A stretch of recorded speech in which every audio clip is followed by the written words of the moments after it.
Dabhoi referral હોસ્પિટલની હાલત અતિ બિસ્માર 118 ગામોના દર્દીઓ રામ ભરોસે।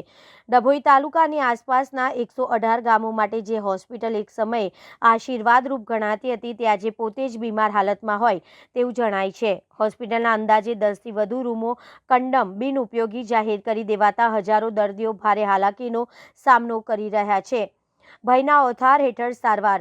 તંત્રએ માર્યા તાળા। હોસ્પિટલની છત અને દિવાલોમાંથી પોપડા ખરી રહ્યા હોવાથી દર્દીઓ અને સ્ટાફ પર મોટું જોખમ તોડાઈ રહ્યું છે। તંત્ર દ્વારા સલામતીના ભાગરૂપે રૂમોની બહાર આ રૂમ ભયજનક છે, કોઈએ પ્રવેશ કરવો નહીં તેવા બોર્ડ લગાવી દેવામાં આવ્યા છે। પરિણામે હોસ્પિટલના મહત્વના વિભાગોને તાળા મારી દેવાતા નોબત આવી છે। Blood donation room, OPD room, X ray room, બાળકોના રસીકરણ રૂમ, દર્દીઓની હાલાકી અને ડોક્ટરોની મજબૂરી। રોજના હજારો દર્દીઓ ડભોઈ તાલુકામાંથી આ હોસ્પિટલમાં આશા લઈને આવે છે, પરંતુ મહત્વના રૂમો બંધ હોવાથી તેને હાલાકી ભોગવવી પડે છે।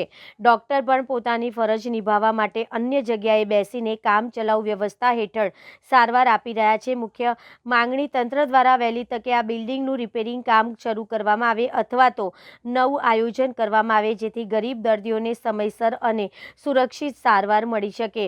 હાલ સમગ્ર ગુજરાતમાં ટેકનોલોજી હોસ્પિટલો બની રહ્યા છે। ડભોઈનો પણ વ્યવસ્થિત હોસ્પિટલ બને તેવી દર્દીઓની માંગ ઉઠવા પામી છે।